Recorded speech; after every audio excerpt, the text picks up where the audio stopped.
Papi kamu udah tenang di sana. Papi udah tenang, Mi. Tapi kalau Edo, Mi, sampai kapanpun Edo nggak bisa tenang, Mi. Timbul di hati saya itu rasa dendam yang berlebihan lah. Mereka harus rasain apa yang saya rasain. Orang tua saya dipotong-potong, mereka harus rasain.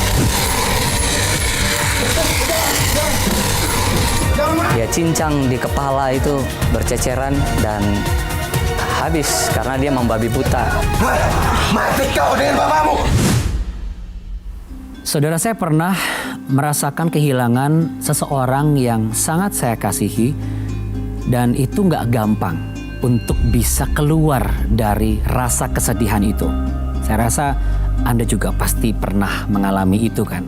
Sedih ya pasti sedih kehilangan orang kita sayangi. Itu nggak mudah. Namun bagaimana jikalau kita harus kehilangan orang yang sangat kita kasihi, tapi permasalahannya dengan cara yang nggak wajar.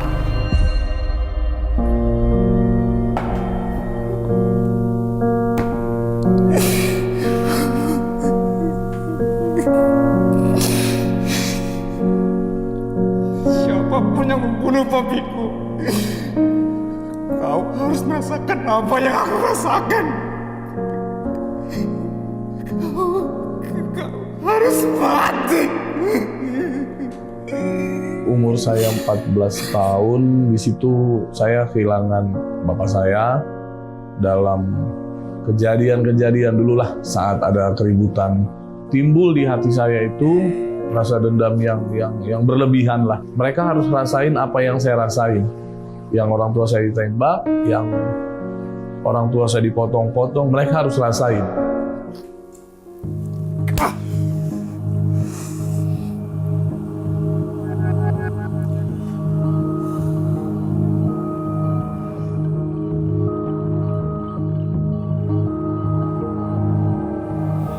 Udahlah, gak usah kamu terus punya dendam seperti itu. Kita harus bisa mengampuni orang itu. Gak bisa, Mi. Edo, papi kamu udah tenang di sana. Papi udah tenang, Mi. Tapi kalau Edo, Mi, sampai kapanpun Edo nggak bisa tenang, Mi. Lihat orang yang udah bunuh papi Edo, Mi. Mending Mami stop, Mi. Stop urusin Edo, Mi. Ini udah menjadi urusan Edo. Udah ya, Mi. Orang tua saya, tidak kakak-kakak sepupu saya.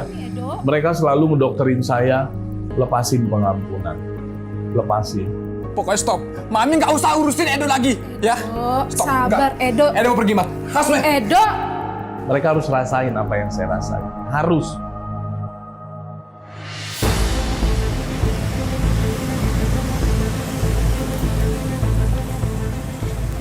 Hei, berhenti lo. Mana dompet lo? Serahin sama gua. Nggak ada. Jangan bohong. Saya senang saat melakukan, saya ngerampok kemana-kemana, saya senang melihat orang. Nah itu dampak dari kepahitan saya. Jadi hidup saya bukan jadi lebih baik, bukan jadi lebih baik. Dari situ saya udah mulai putus sekolah saya kelas 2 STM. Saya mulai keluar masuk penjara.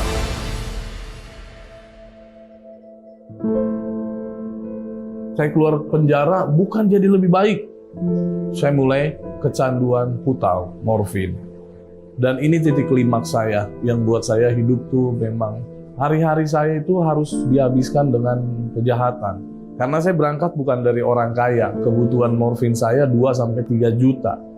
Jadi saya harus tiap hari saya harus mencuri kali ya, harus menodong, bahkan saya muter antar kota, antar provinsi saya ngerampok. Saya tidak berharap hidup ya buat saya karena 15 tahun hidup saya cuma di jarum suntik. Harus tidak ada jeda, tidak boleh besok aja, tidak boleh.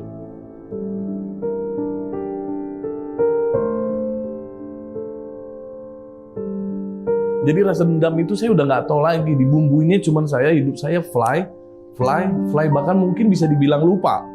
Kehidupan saya itu hancur karena dendam itu.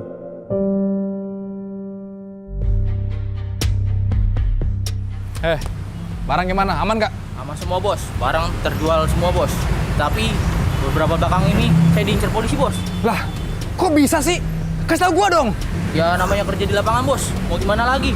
Aduh, alasan lu ah. Gimana sih kerjanya? Kabur polisi. Diam. Saat itu kurir saya ditembak mati dan saya TO. Walaupun saya tidak ada barang bukti atau narkoba, kejahatan mereka wajib tembak saya. Saat itu saya kabur ke Cengkareng. Iya, Dok. Mama juga khawatir karena di sini udah banyak banget polisi nyariin kamu. Ya, habis gimana, Mi? Abang ada temen kenalan di Bandung. Di sana ada panti rehab. Tujuan saya cuma bisa buron. Ini rehab bukan pertama buat saya hampir 11-13 kali. 2 minggu saya nggak bisa makan, nggak bisa tidur.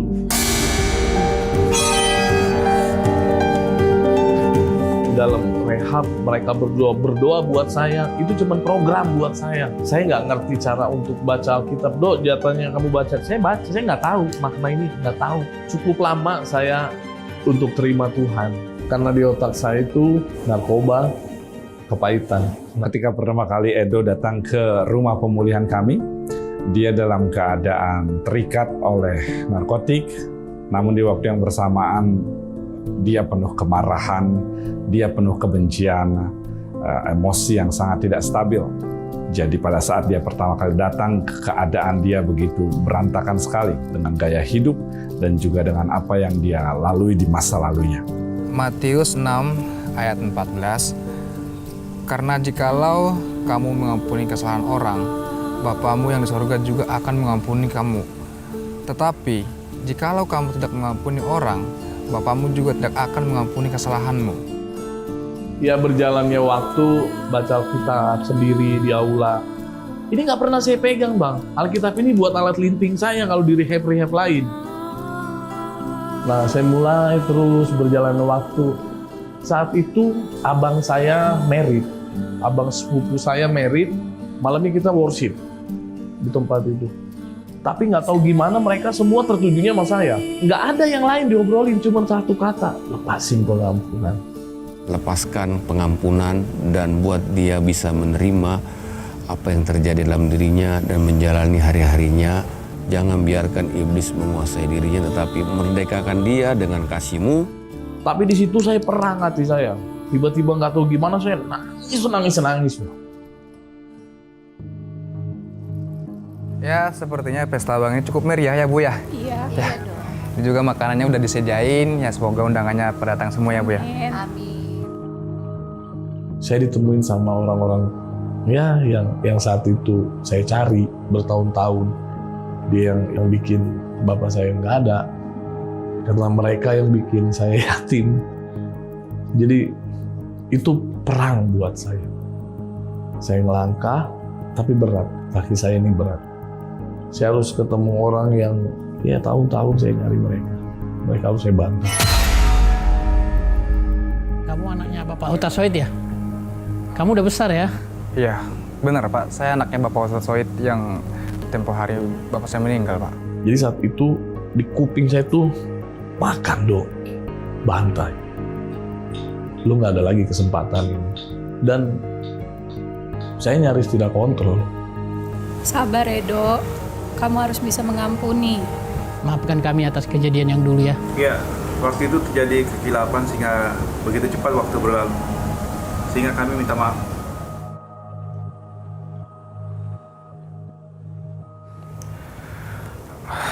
Ya, Amang, saya minta maaf, Amang. Tolong ampunin saya, karena kalau saya tidak mengampuni, hidup saya tidak akan tenang dan terus berkesusahan, Amang. Tapi saat saya bisa melepasi pengampunan, saya baru tahu kalau Tuhan itu besar. Saya ingat kejadian muka bapak saya yang diputusin, matanya dicongkel. Itu bukan gampang, gak ada obat. Tapi hari ini Tuhan kerjain. Tuhan itu dahsyat. Detik di mana saya melepasin pengampunan, saya tidak lagi kepahitan. Cuman seklik saya kasih hati saya mau respon sama Tuhan, saya mau dengar. Saya tahu iblis saat itu dokterin saya terus, dokterin. Tapi Tuhan saya lebih besar. Dan saya bebas, saya datang, saya peluk mereka. Saya yang cium, bahkan saya yang sujud di bawah kaki mereka.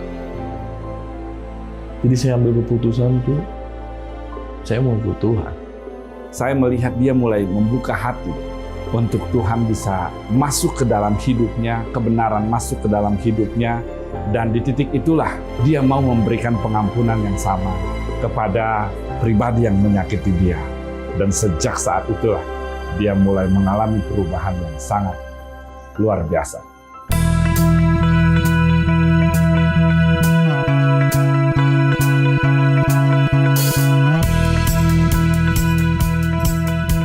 Saat saya kenal Tuhan, saya mulai berpikir positif.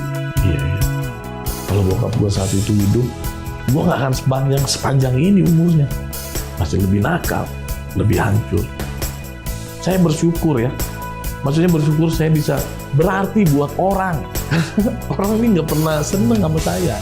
Duduk dikit handphone hilang, duduk dikit apa aja, motor hilang, ngobrol sama siapa. Tapi hari ini orang nyaman ketemu saya. Bahkan mereka bisa minta tolong sama saya. Amsal 3 ayat 5-6 tuh. Percayalah pada Tuhan dengan segenap hatimu dan janganlah bersandar kepada pengertianmu sendiri. Akui Dia dalam setiap lakumu. Oke saudara, tahan dulu. Perasaan Anda tahan dulu. Kenapa? Karena masih ada satu kisah nyata lagi dan ini lebih mengerikan lagi. Raymond Mahulete itu ngelihat sendiri bagaimana bapaknya dibunuh. Yang menjadi perhatian dari kisah nyata ini adalah dampak dari apa yang Raymond Mahulete alami setelah dia lihat ayahnya mati dibunuh di depan matanya. Kematian ayahnya itu membawa perubahan drastis dalam kehidupan Raymond Mahulete. 180 derajat berubah.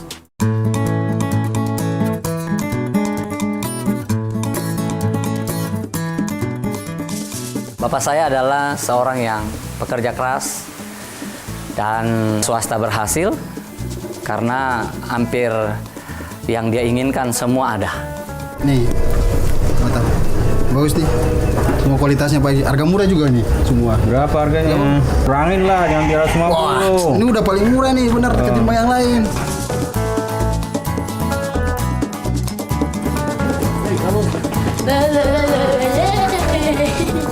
Kita pesen 10.000 dah. Oke, deal. Oke. Ya, tip.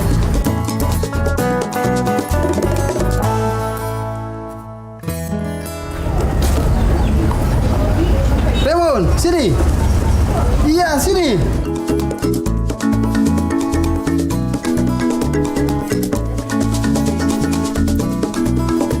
Suami saya itu baik sama saya, ramah sama saya, dan ya gitu juga sama anak-anak. Semua kebutuhan itu tersedia, mainan-mainan semua tersedia, makanan tersedia semua karena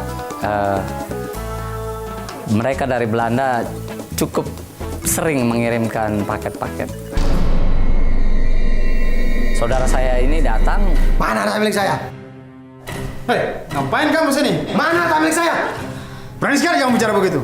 Setahu saya, mereka sudah bertengkar beberapa hari sebelumnya. Saya tidak menang siapapun. Mana harta saya? Ini rumah saya.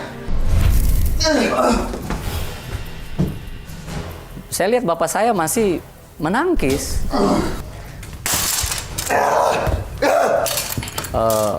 Dia punya tangan sudah, ya kalau mau dibilang hampir putus atau berdarah luar biasa.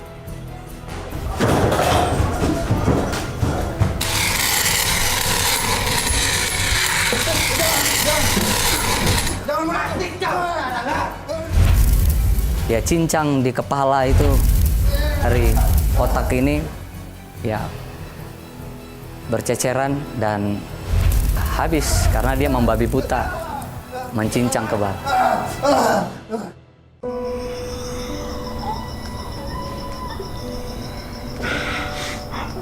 Menangis. Kalau dibilang apa yang saya lakukan, anak 13 tahun bisa apa? Kalau saya masuk pun saya akan mati dengan bapak saya. Dan saya belum tahu waktu itu dia mati atau tidak.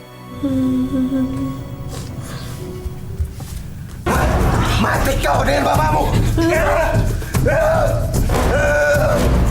Saya cepat, spontan, dan itu tenaga yang luar biasa. Saya lari. Dari rumah besar itu saya lari ke arah dapur.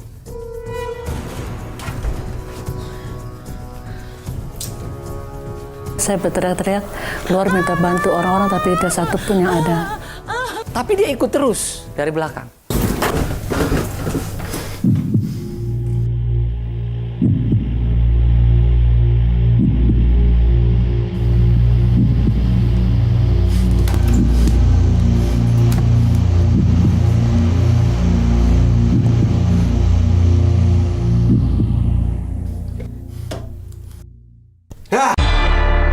Saya terpojok di sudut dapur dan tidak tahu harus berbuat apa.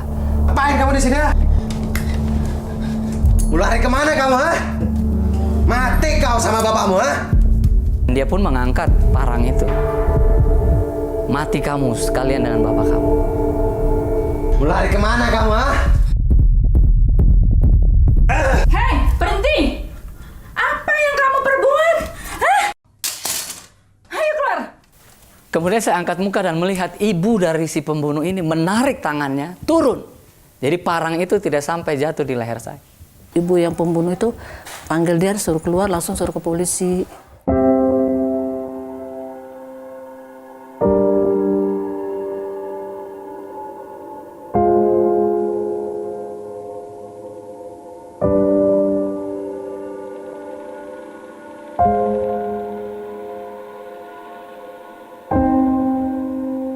Saya lihat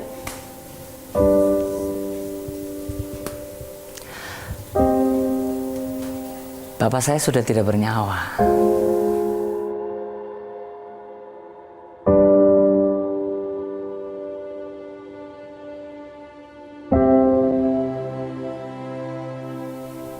Yang saya temukan adalah kepala yang sudah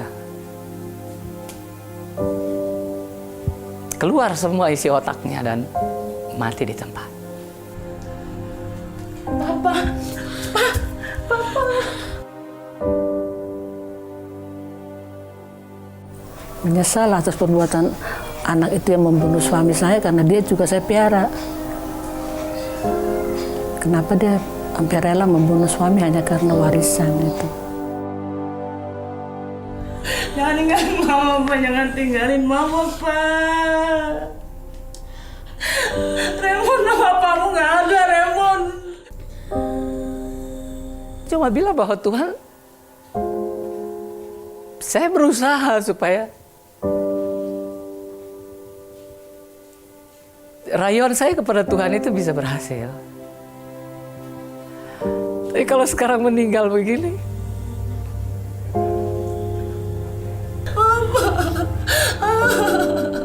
Oh, bangun, Pak, bangun.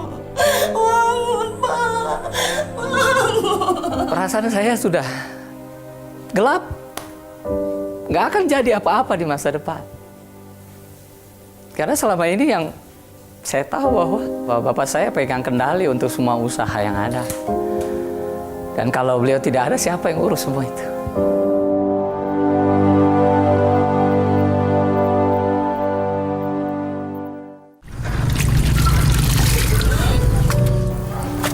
Ya, saya difitnah, kata saya udah jadi hostess di Jakarta.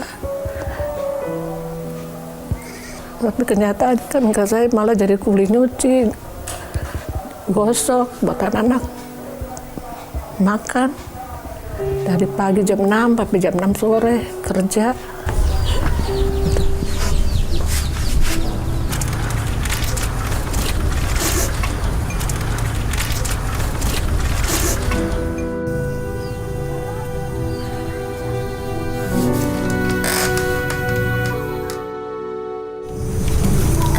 Aku nggak bisa tidur.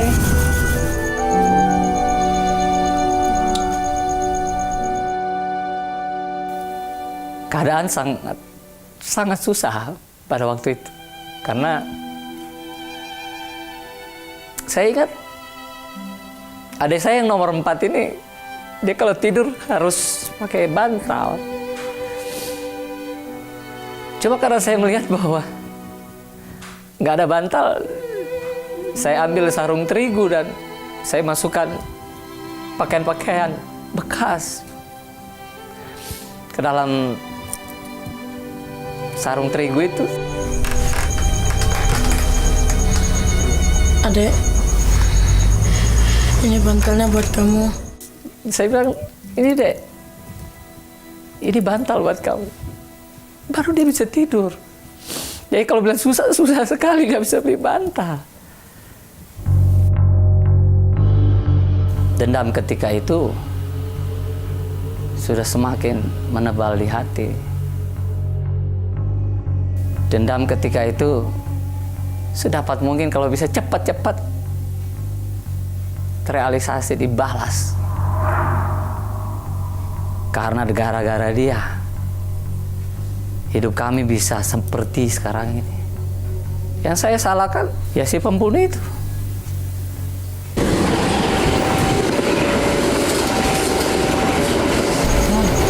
Bangun, Mon. Ayo bangun. Ngantuk. Kenapa sih? Ayo bangun. Katanya kamu mau sekolah. Mama, sekolah? Ya, Serius? Kamu mau nggak tinggal di sana? Kamu sekolah. Mereka mau sekolahin kamu. tapi kamu harus tinggal di sana ya. Mau kan? Saya berpikir ini mujizat luar biasa, tapi saya harus tinggalin ibu saya dan adik-adik saya. Saya harus tinggal dengan mereka. Mau kan? Tapi bagaimana dengan mama dan adik-adik? Mama nggak apa-apa. Mama ingin kamu jadi orang sukses. Iya, Ma. Ya. Tadi saya berpikir kalau tinggal sama orang itu kan enak begitu kan. Tapi nggak semudah yang saya pikirkan. Ternyata sebelum pergi ke sekolah, saya harus bangun lebih pagi. Jam 5 kalau nggak setengah 5 harus bangun. Apa yang saya harus kerjakan? Saya kerjakan dulu. Karena di Ambon dulu saya dimanja. Ya, dimanja karena semua fasilitas ada dan semua ada orang banyak bantu di rumah. Saya berpikir kalau bapak saya masih hidup, saya tidak akan mengalami hal seburuk ini. Siapa yang semangat sekolah minggu? Ayo siapa ayo? Ada Kak Raymond. Hei Re, sini. Kamu bantu Usi ajar sekolah minggu ya. Usi, beta salah apakah sampai Usi suruh beta ajar sekolah minggu? Tidak, saya tidak hukum kamu. Saya suruh kamu ajar mereka supaya kamu bisa berbagi dengan mereka. Saya pikir kok apa bisa, apa mampu gitu. Adik-adik, ayo kita nyanyi. Tapi gerakannya ikutin Kak Raymond ya. Ayo.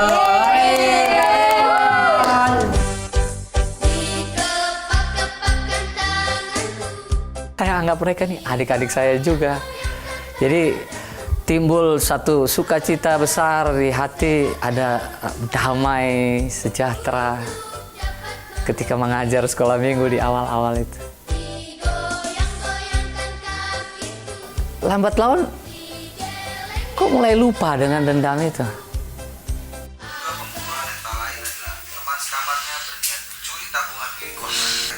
Ketika melihat tayangan-tayangan atau sesuatu yang ada pembunuhan-pembunuhan seperti itu, timbul dendam juga di hati, kebencian lagi yang memuncak.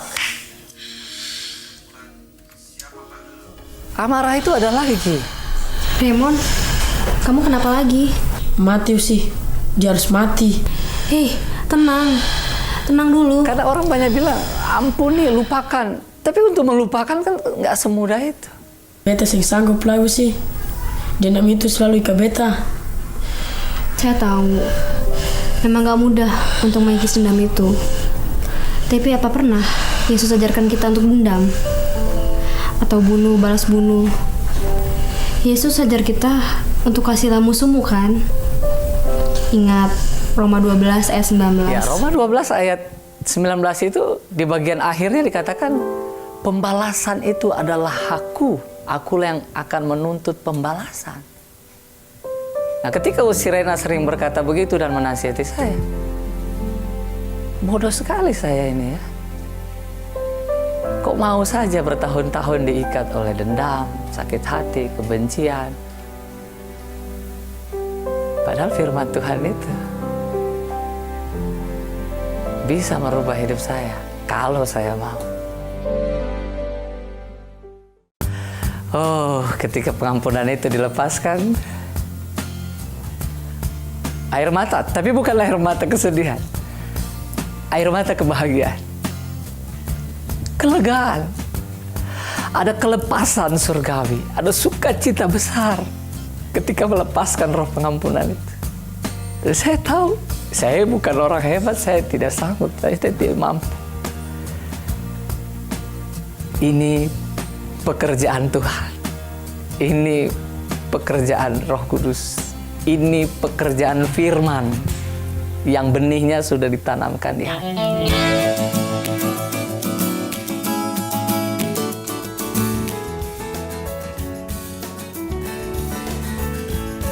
Tapi Tuhan buktikan bahwa Ia menyertai, Ia Allah Immanuel, Yesus Allah Immanuel. Sehingga saya dapat menyelesaikan semua studi saya dan bisa jadi pendeta, gembala sidang pada sebuah gereja. Dan saya tahu itu hanya karena kasih Tuhan Yesus yang besar. Kalau di Yeskiel 36 ayat 26, Allah memberi hati yang baru. Sekarang saya punya hati yang baru.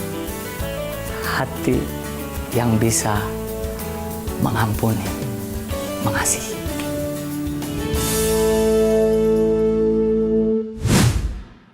Mengampuni adalah hal yang tidak mudah. Karena ketika kita mengampuni butuh yang namanya kerendahan hati. Butuh namanya melepaskan hak. Butuh namanya untuk menyadari bahwa pembalasan itu haknya Tuhan, bukan saya. Nah, bagaimana cara untuk bisa merasakan itu? Janganlah menjadi orang yang sudah menerima kasih ampunan dari satu pribadi yang berotoritas, tapi kita lupa. Kita menjadi orang yang gak tahu berterima kasih sudah diampuni. Saya rasa kita semua orang yang berbudi. Kita tahu orang yang berterima kasih. Ketika Isa Al-Masih turun ke dunia, Dia ampuni dosa Anda dan saya. Ketika apa? Ketika Anda dan saya buka hati dan mengakui pengorbanannya di kayu salib, maka di saat itu kita ngerti tuh yang namanya, oh, pengampunan kasih Tuhan seperti ini. Jadi jawabannya nggak ada yang sulit mengampuni. Selama orang itu mau membuka hati dan mengizinkan Kristus tinggal di dalam hatinya. Dan kasihnya yang adikodrati, yang supranatural ini yang akan terpancar di dalam hidupnya. Dan bukan kemampuan dia, tapi kasihnya yang memampukan kita mengampuni orang lain. Ya, saudara, jadi kalau memang Anda saat ini belum sempat mengirimkan buku doa, tapi Anda menyaksikan program ini, saya ingin mengajak Anda tetap ikut berdoa. Buka hatimu sekali lagi. Dan kita berdoa bersama-sama. Tuhan Yesus, Engkau sudah ada sejak program ini ditayangkan. Engkau sudah menjamah setiap saudara-saudari kami yang menyaksikan sejak awal hingga di saat hamba berdoa. Dan aku percaya Engkau memilih untuk pulih. Jangan pilih untuk tinggal dalam kebencian dan kesedihanmu.